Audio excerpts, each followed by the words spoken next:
In a world filled with noise and uncertainty, tune into the Voice of Reason with Chaplain Ingrid Gentles every Thursday at 5:30 p.m. Mountain Standard Time, 7:30 p.m. Eastern Standard Time. Join us for uplifting conversations, inspiring stories, and biblical insights that will empower you to navigate life challenges with faith and confidence, where faith meets reality. Join the conversation on HGG Radio, live on YouTube, and social media. Don't miss it.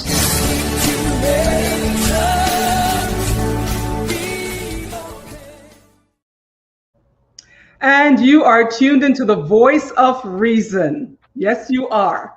On HGG radio station, Higher Ground Gospel Station. My name is Chaplain Ingrid Gentles, and I am your host for today. Yes, I am. And today we have a special guest with us, Pastor Ed Jeffers. Ed is no stranger to the HGG radio station. He's been on there before, but he's never been on the Voice of Reason. And so he's here today to join us to discuss our topic today, our special topic for the day, Platonic friendship with the opposite sex. Platonic friendship with the opposite sex. This should be a very interesting conversation that we are embarking on and venturing on. And so before we move on, I just want to say that a definition for me of that is a close friendship, close, intimate friendship between two people where there is no romantic or sexual attraction. So two people who are deeply emotionally connected, mutually supportive of each other, and have the same interest without the physical intimacy or romantic feelings towards each other. That's what platonic friendship with the opposite sex mean. And I just want you to know that this conversation applies to both single and married individuals. Yes, it does. I have worked in the corporate world for over 32 years. And we have this saying, and Pastor Ed, you'll know this saying that I'm going to share with you right now. It is called your work husband or your work wife. Your work husband or your work wife. And Pastor Ed, perhaps you are from the corporate world as well. Perhaps you can give us a definition in your definition of what a work husband or a work wife is. Well, thank you, Ingrid, for giving me a chance to express myself on such a wonderful topic that so many of us are afraid to really take seriously, but with a little bit of levity. My time in the corporate world, I spent a lot of time trying to determine people with whom I can develop that kind of a relationship with, where I can count on them for something. They'll have my back and I have their back. And I know that if I didn't do something specific that was either intimate or sexual, that it's not going to kill the relationship, right? It's just going to strengthen the relationship. So we can joke about a whole bunch of things. We can talk about, that person looks nice, this person looks nice, but we know what our limits were and are.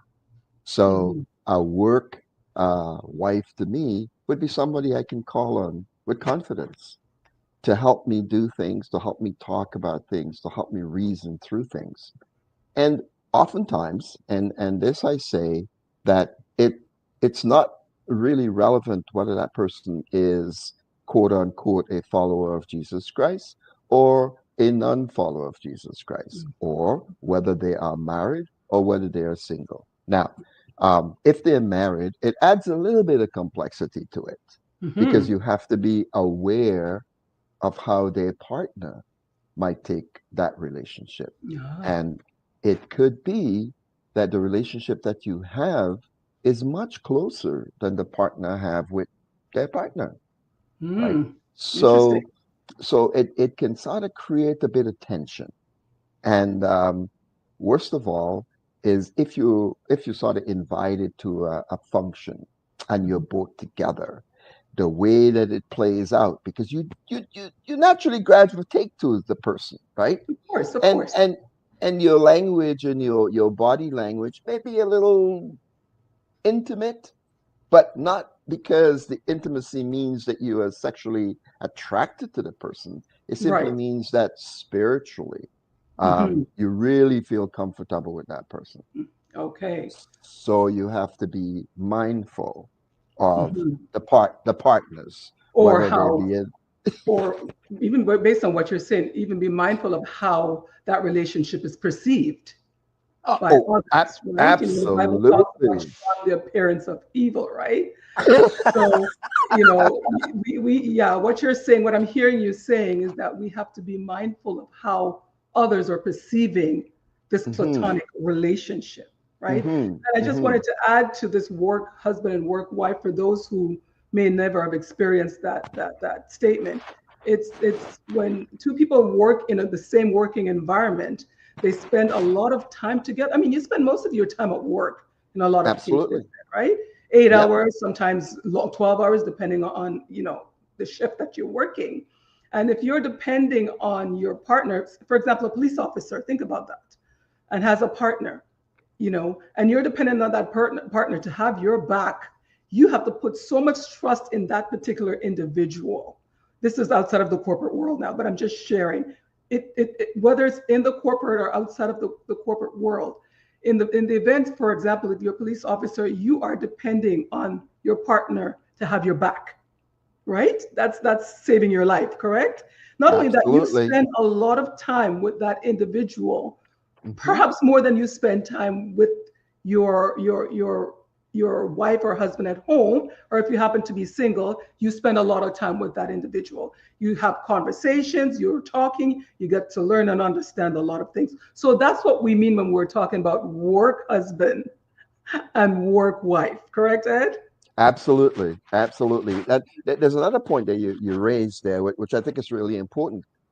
During the time that you're spending with this person, you are giving them some very intimate details about yourself, your life, and your aspirations, dreams, all of those things you're sharing, and you're sharing it in sort of a non confrontational way, right? Mm-hmm.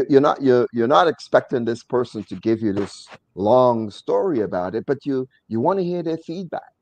So Yes. you get a chance to try things out that you may not necessarily do when you are with your person. Right. Because of whatever you may be thinking, you Mm-hmm. feel that with this other person you could just be free. We can just talk, and the trust that takes is Ah, significant, right? It's okay. significant. So Okay. it's a really it's a really interesting thing if, and I say if you can get that kind of relationship, friendship, or whatever Mm-hmm. with someone of the opposite sex. Yes, it's easier most times to form that kind of relationship within your own sexual group. But when you Right. go across that boundary, that gender boundary, ouch, all kinds of other thing comes into play. So Correct. you got to be mindful all the way. And that's wisdom. And I like what you just said. That is absolutely wisdom that you're just saying. So I think you've answered my question, but I'm going to pose that question to you, based Hmm. on the conversation that we are now having, Pastor Ed. Can this, in your view, Hmm. can this platonic friendship with the opposite sex, can this be achieved in a healthy way, in a good way? Can this be achieved?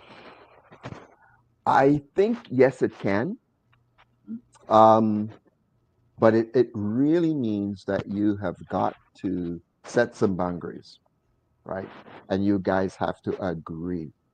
You have to agree. Um, it's I come to mind with the Three Musketeers. One for all and all for one, right? So you guys have to agree that Right. yes, even if there is a hint that things may not go exactly the way that you expect it to, you want to be able to say, let us preserve the friendship or relationship that we have. So I'm hearing you. I like what you've introduced in this conversation, actually, boundaries. Hmm. That's very important in this discussion that we're having. Yes. Boundaries, setting the right boundaries is Hmm. extremely important. And Hmm. how easy is it Mm. To set boundaries, that yeah, how easy is that? that is difficult because it means that you must examine yourself Right. and say to yourself, okay, what is it that I want from this particular relationship? And Hmm. knowing fully well that if you spend a lot of time with someone, Hmm. that sooner or later we're gregarious. So we're going to develop feelings, and some of those feelings might be intimate. And then you have to say, well, am I going to act on it? And that's Hmm. where the boundary comes in, right? It's understanding what impact it's going to have on the relationship, what impact it's going to have on the person, Hmm. and the people around them.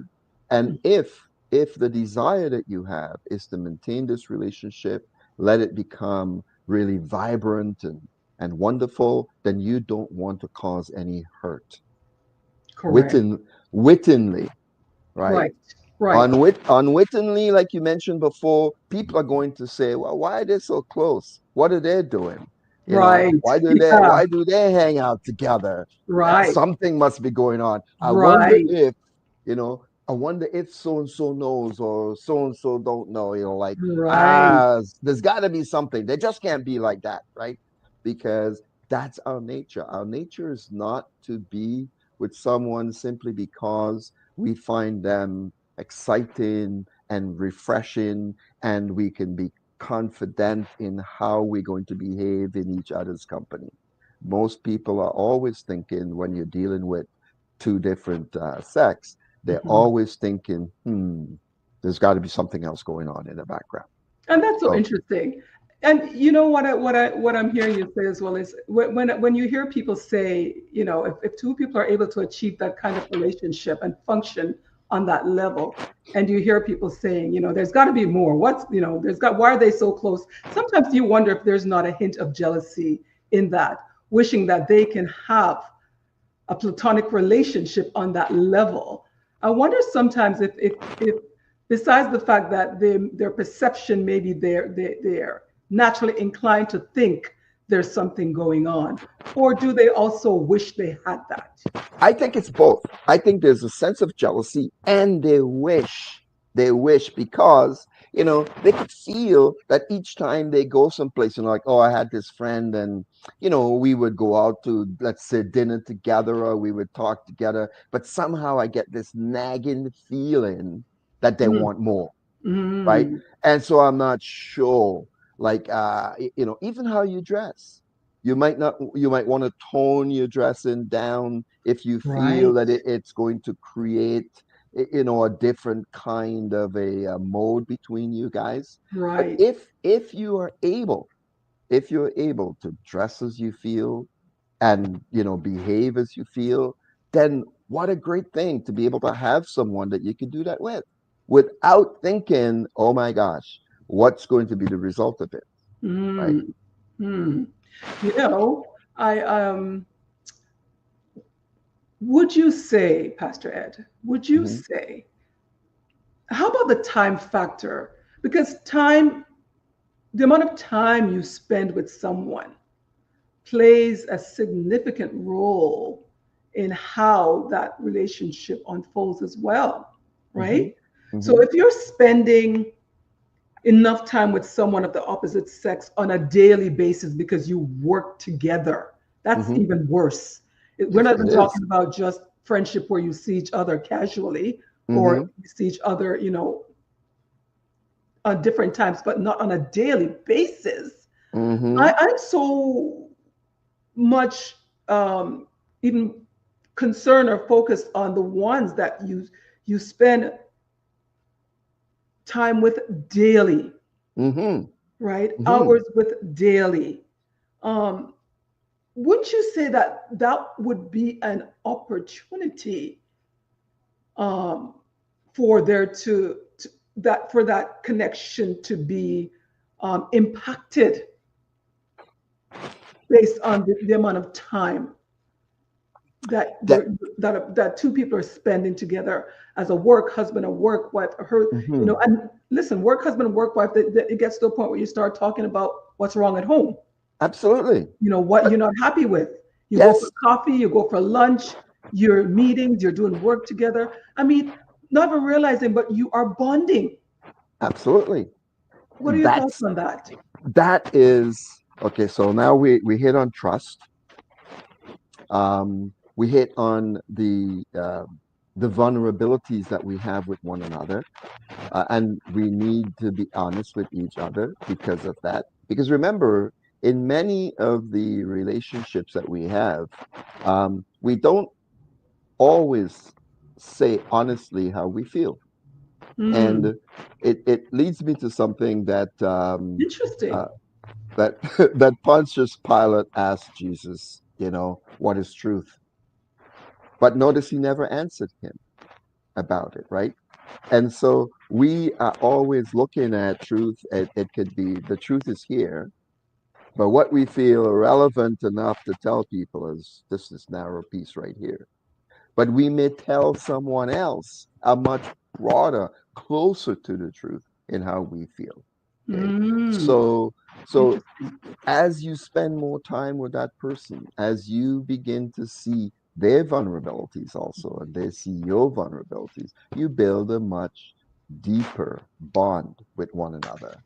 And at that particular point, again, if there are no boundaries, it can drift into something totally different.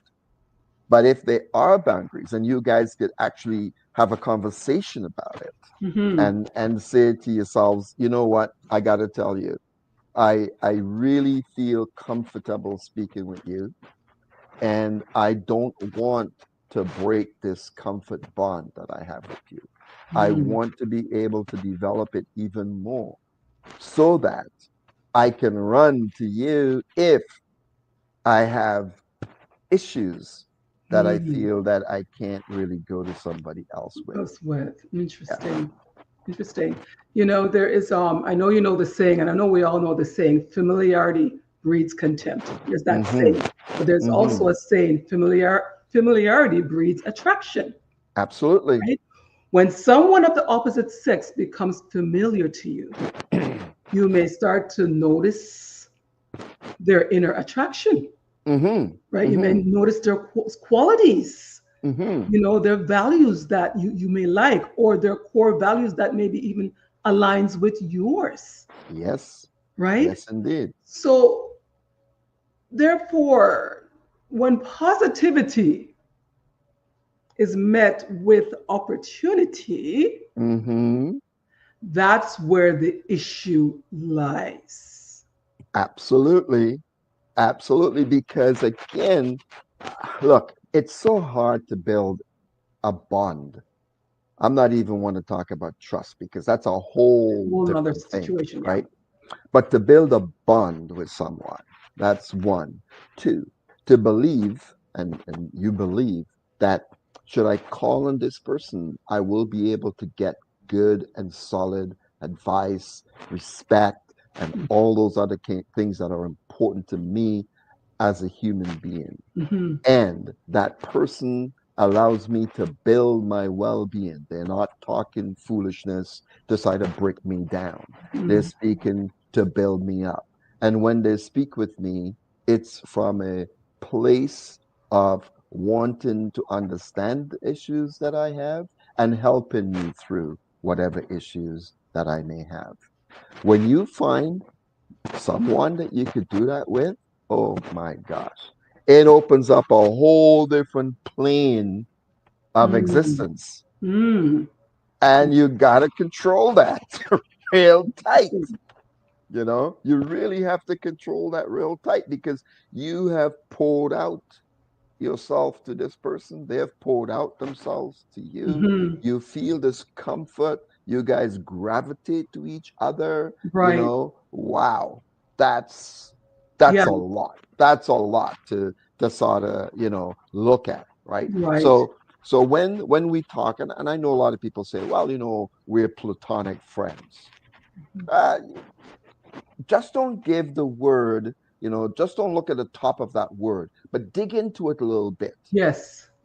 Try to really see what it says. Like you said at the beginning that it's a close, intimate relationship. Now, notice you said close and intimate, right? Friendship Right. between two people.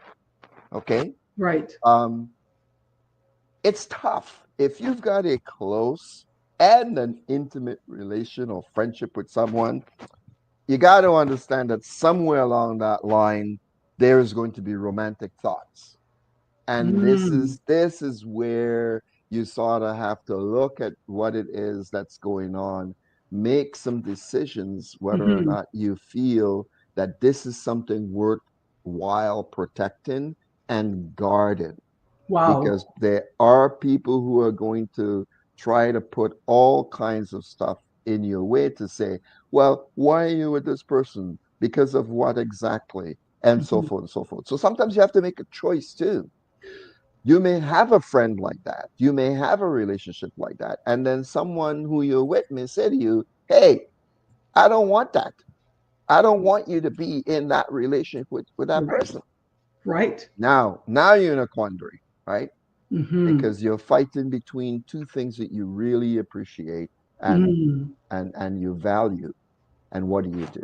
What do you do? What do you do? You know, wow. That is, a lot of what you're saying is so much food for thought, Hmm. really and truly, because there are so many factors to look at that can shift things in so many ways. And so I liked what you said.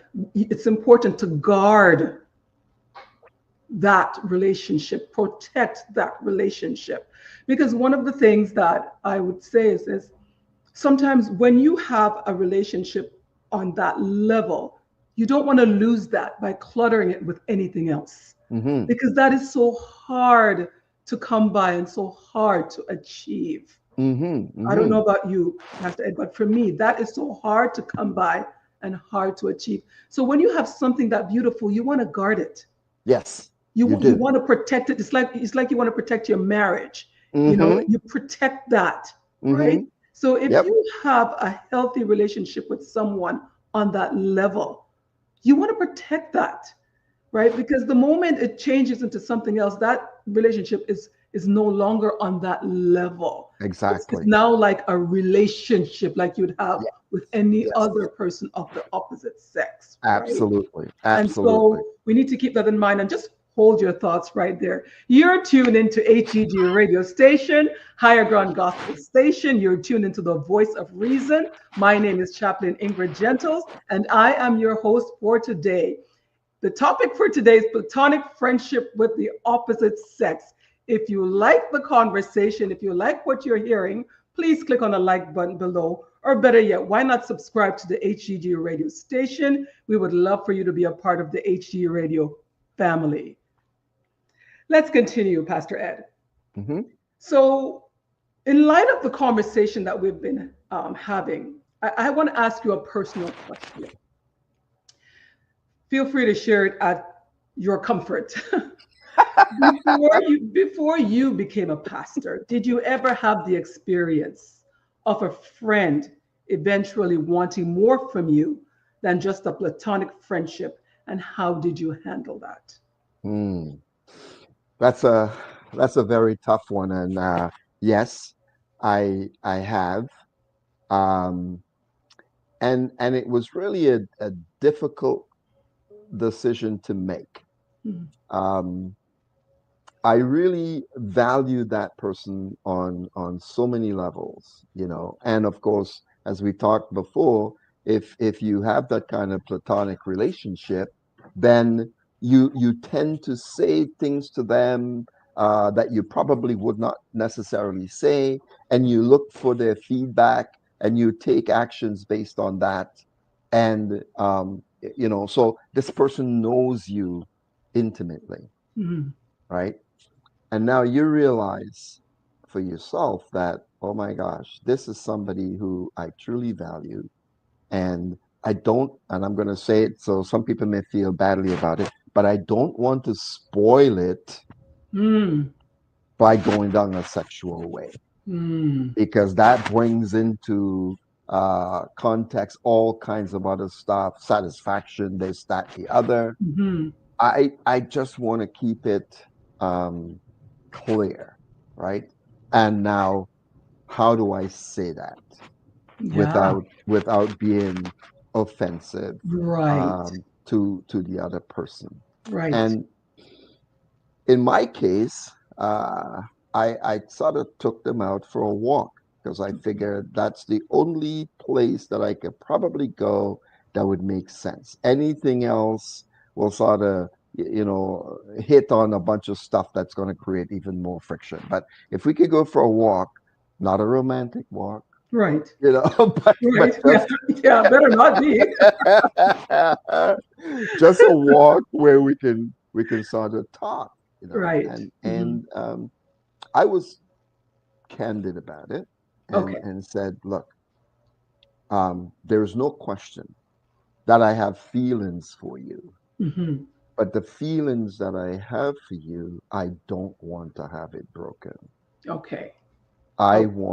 want to have this ability to come to you and talk to you and feel no pressure that I have to do something. And if we disagree on something, I don't want to feel pressure that I have to do something, outrageous or whatever the case may be. I just want to Okay. be able to come to you and say, look, so is the case, you know, Okay. and um, I know, and again, this is just preempting where I know it was going to go. It says, I know that you also have feelings for me. Okay. And I'm so grateful that you do. And this is the reason why I believe that regardless of how we feel, Right. we should not take it to the next level, because I don't know when I'll ever be able to replace you as a friend in the way that we are.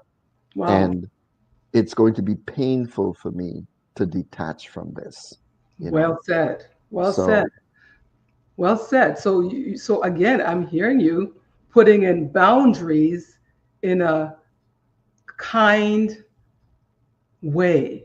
hmm Is that what I'm hmm hearing? yep, absolutely. In a kind way. And I like what you said. You took this person for a walk.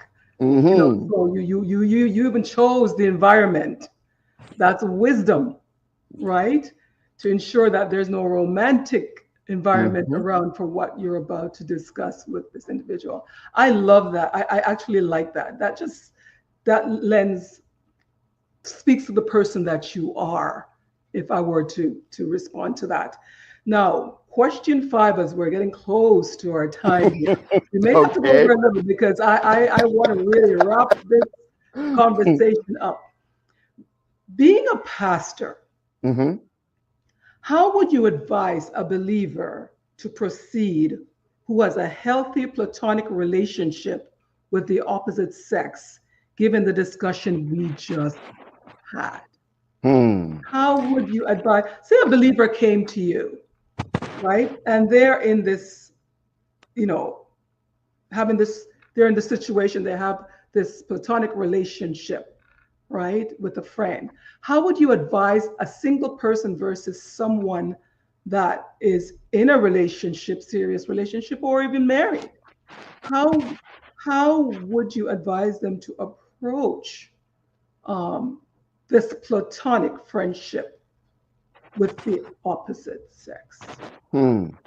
Well, I will be sensitive to both single and married, because it's important for you to make that distinction. Hmm. Understanding that if you are dealing with a married person, they have a spouse that they are accountable to, Okay. and they've got to be able to make that spouse feel comfortable about the relationship that they have. Right. I will ask them to speak with their spouse and really talk about the platonic nature of the relationship and assure their spouse that there are no romantic cutaways, there's no sexual stuff that's going to be happening. This is somebody who I really enjoy being with, and I take their sort of advice and Okay. the wisdom that they pass on to me, and Okay. I want you to know that it is no threat to our relationship that we have, right? Okay. Um, if it's a single person, I would say to them, just be careful of how you view this, because as a single person, you may also be looking for a companion. Mm-hmm. And this person presents themselves as a perfect companion for you. Right. So, what's the choice? Do I continue to leave it on the level that is and continue to look for someone? Or do I take it from the point of view that this is someone that I want to maintain a relationship with? And so it is really interesting how you look at that.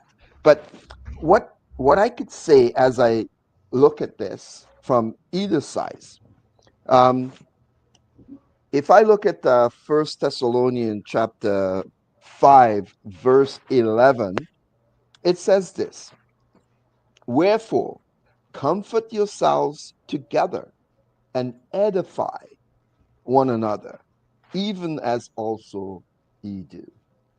Right? So it's saying that you need to do everything you can to make this friendship work and to put the value out there so other people understand that this is something that's valuable for you. So Okay. you're not just going to take it and throw it away just because somebody says to you, listen, this doesn't look right. Hmm. Okay. Right. Now, Right. and at that particular point, you need to have, if it's a single person, it's a little easier to deal with. But Mm-hmm. a married person, you need to say to your spouse, you have to have my back. And if someone comes to you with that, you've got to do like what Paul says: withstand them to the face and say to them, why do you think this of my husband or of my wife? Mm-hmm. Mm-hmm. So don't run away from it. Mm-hmm. Talk to your persons about it Right. and make sure that you let whomever you're dealing with know that Mm-hmm. this is someone that you value. Interesting. I love, and in this particular discussion where there is a spouse, it is so important for you to make your spouse comfortable Mm-hmm. with this platonic relationship if she is showing any sign of being not okay with it. Right. It is your responsibility as her spouse to ensure her that this is strictly business, it's strictly work, and it's strictly platonic. And it's Yes. also your responsibility to, it may, there comes a time, Ed, because the Bible says to leave and cleave. Mm-hmm. So even though you may have this wonderful platonic relationship, if your wife is not comfortable with it, regardless of how platonic it is, and this individual, she's asking you to, I hate to use the word make a decision. Yes. People don't like when they're forced to make decisions, but it may even come to you saying, you know what, I recognize that this is affecting my wife. And as much as we've built this relationship over the years, maybe we need to just keep it as a distance, out of respect for your marriage, out of respect for your wife, out of respect for the union. So Mm-hmm. I do think that there's some wisdom attached to that. And I know you read First Thessalonians. I'm going to just quote myself as well. First Thessalonians 5 16 to 24, it talks about how Christians should live, right? And it's a call of action to avoid all form of evil, including those that may appear to be evil, right? So we are to, I would say, we're actively pursuing this holiness and not just the avoidance of it. We have to actually live it, right? And so, and even another, before we go, I just want to quote another scripture, Proverbs 4:7. It talks about wisdom, right? Is the principal thing. It says, get wisdom, with all thy getting, get understanding with that wisdom. So we know that wisdom is one of the most valuable assets a person can acquire, right, Pastor Ed? Yes, absolutely. Right? Get wisdom, and seek after it and go after it and not, and grasp the meaning and the implication of what that word actually means. Right. So my final position or conclusion on this topic, as we've come to the end of our show so quickly, there's so much more we could always say. It's always a pleasure having you on this show, Ed, on any show, as a matter of fact. But my final position on this topic, based on all that we've just talked about, is Platonic friendship with the opposite sex. Is that possible? Possibly yes, probably no, depending, right? Boundaries, like you said, have to be in place. Things have to be in place, because you can start off a certain way and it can change to a whole nother situation. And this is why I think when it comes to the opposite sex, especially if there's a spouse involved, you have to use wisdom. Yes. Yes. And for those of us who are listening, if you happen to be in a situation where you are working and you have a work wife or a work husband, whether you're a believer or not a believer, but because HEG radio station is a Christian station, I'm also going to focus on the believer. Please exercise wisdom. Friendship is a beautiful thing, right? Friendship was given to us by God. There's all kinds of relationship. We just need to know how to use them and how to approach it wisely. Would you agree, Pastor Ed? I definitely agree. And I will say, always remember that the Lord says, what he puts together, let no man take asunder. Correct. And so when you are dealing in a marital situation, you have to give equal consideration to your partner. And you have to ensure that whatever you're doing does not put you in conflict, continual conflict with your partner. So sit down, talk about it. Yes. If they have difficulty understanding, and if they're open to it, because this might be considered an affront, if they're open to it, bring the other person that's in the platonic relationship to talk with them. So at least you get a sense as to where things are and have them, form their own opinion. But if it still persists, take it in prayer and take the side of wisdom. Because you need to guard what the Lord has put together for you. Amen. Guard Amen. that strongly. Amen and amen. Pastor Ed, it's always a pleasure having you on my show. Thank you so much. Thank you for your wealth of wisdom. It's good to hear from the male's perspective, not just the female perspective. I hope this was informative to anyone who is in this situation, because I'm sure there are many of us out there who are in this situation as we speak. Beautiful to have a platonic relationship with someone of the opposite sex. Just make sure that boundaries are in place and wisdom is exercised. Thanks once again for tuning to the Voice of Reason. My name is Chaplain Ingrid Gentles, and I am your host for today. Take care and bye-bye. Bye-bye. Hear the sound In a world filled with noise and uncertainty, tune into the Voice of Reason with Chaplain Ingrid Gentles every Thursday at 5:30 p.m. Mountain Standard Time, 7:30 p.m. Eastern Standard Time. Join us for uplifting conversations, inspiring stories, and biblical insights that will empower you to navigate life challenges with faith and confidence, where faith meets reality. Join the conversation on HGG Radio, live on YouTube, and social media. Don't miss it.